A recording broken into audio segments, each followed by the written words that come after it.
gerbiami tėvai ir brangūs bendramoksliai ir draugai. Šiandien iš tikrųjų man didelė garbė, džiaugiuosi, kad turiu galimybę kreiptis į jūs visus po 4 metų, kada trynėme universiteto suolus, mindžiame jo koridorius ir pagaliau galime vadintis ekonomistais.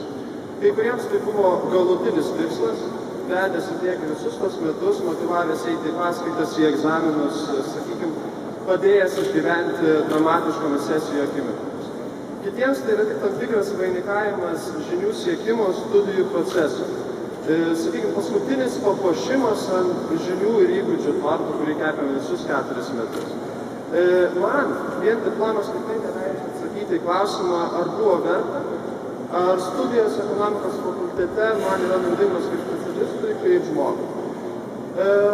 Tad visų pirma, mes dabar jau esame išbandę save darbo rinkoje, jei ne kaip darbuotojai, tai bent jau kaip praktikantai.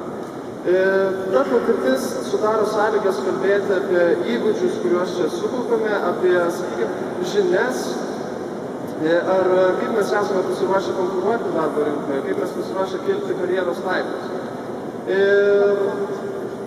Tie įgūdžiai, kuriuos čia sukaupame, jie galbūt neleidžia mums išspręsti kiekvienos įmonės ar institucijos problemus.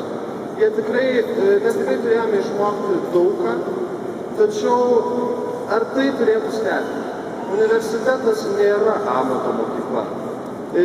Mes čia visi turime skirtingus profesinius tikslus. Vieni nori būti ekonomikos analitikais, kiti nori būti patarėjais, treti nori būti auditoriais, ketvirti nori būti akcijų makeriais. Viena ekonomikos bakalauro programa tikrai negali visapusiškai paruošti tiek daug skirtingų specialistų. Bet ką jie gali ir turi daryti, tai priversti mus pasukti savo smegenis, lavinti mąstymą, supažindinti su pagrindinėmis koncepcijomis, mokyti mus mokytis. Ir kas yra pats svarbiausias dalykas, įkvėpti mus gilintis į dalykus, kurie patinka labiausiai ir padėti atrasti tos dalykus. Būtent tai yra žymiai vertingiau negu kažkoks gebėjimas suvesti balansą. Technologijos keičiasi ir tikrai jūsų pasirinkta profesija po 20 metų gali būti visiškai kitokia.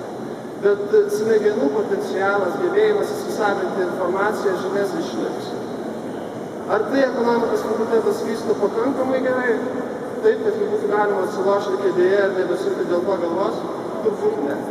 Bet studijų metų praleisti čia tikrai padidino mūsų potencialą. Aišku, dabar man yra gana paprasta kalbėti, jau baigus universitetą. Grąžinti kas nors 4 metus atgal į aukštosios matematikos paskaitą, kur 8 valandą ryto pasaulis atrodo tikrai žiaurus ir neteisingas. Manęs neduostų samprotavimų apie mokslo vaisių saugumą. Na, bet ką padarysiu? Sakykime, universitete praleisti metai tikrai buvo naudingi ne tik profesiniams. Tai buvo metai, kada mes brendome kaip asmenybės, mes sutvirtėjome kaip asmenybės. Visų pirma, kalbu apie dėstytojus, apie jų erudiciją, savitą požiūrį į gyvenimą, savitą požiūrį į pasaulį, į ekonomiką, į valstybės įvairius reiškinius. Iš jų pasiėmėme tikrai daug. Bent jau mano asmeninis pavyzdys tai rodo. Tačiau, tai, sakykime, bent jau man, tos studijos, sakykime, išmokau daug tokių vertingų pamokų, išmokite ir jūs. Aš net nebejoju, kad nei vienas iš jūsų gyvenime, stovėdami prieš televizijos kameras, tikrai nepradėsite kalbėti apie optimaliausius sprendimus. Ar ne? Tai yra vertinga pamoka, mes jau galėsime būti vadintis ekonomistais, o ne politikais ar, sakykime, visuomenininkais. Na ir leisim galbūt tokią, ką mes sukaupėme, kokią patirtį įgyjame ir išmintį, tai mano studentiška patirtis byloja, studentiška išmintis, jau sakykime, kad nelipant nuo paties grėblio yra tikrai labai taikli patarlė. Bet kiek per tos 4 metus buvo rašto darbų, pasiruošimo egzaminams, sesijai, arba, sakykime, kalbos rašymų baigiamai diplomo įteikimo ceremonijai, iš jos pasimokyti nepavyko.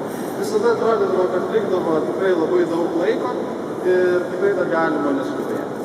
Na ir kalbėjau apie tai, kad mes įgijome komandinio įgūdžio, sakykime, darbo komandoje įgūdžių, sutikėjome kaip asmenybėmis, lavinome savo viešojo kalbėjimo įgūdžius, pavirtume prezentacijų virtuozais, tačiau laikas praleistas universiteto auditorijose man tikrai atsimins ir iš kitos pusės. Čia kalbu apie tokių dėstytojų, kaip pavyzdžiui Linas Čekanavičius, Gintautas Bareigis ar Benas Pladis ir kitų paskaitas, kur visada eidamas galėdavai tikėtis ne tik labai aukštos kokybės, labai prasmingo turinio, bet ir sulaukti gausios juoko dozės.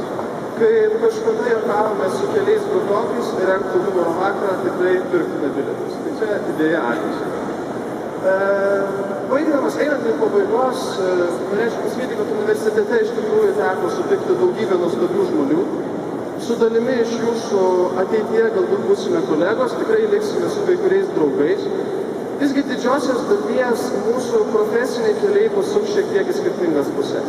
Bet viena vienijanti savybė išliks. Mes visi būsime baigę EduFac, mūsų alma mater bus Vilniaus universitetas ekonomikos fakultetas. Na ir baigdamas norėčiau padėkoti universitetui, fakulteto vadovybei, profesūrai. Ačiū Jums, tikrai džiaugiamės, kad turi tiek daug gabių, kritiškų ir reikių studentų, tai yra puikiai priežastis, dėl ko verta tobulėti. Na ir prieš pabaigiant kalbą, dar norėčiau atsakyti klausimą, kurį išsikėliau kalbos pradžioje. Tai buvo verta. Ačiū už dėmesį.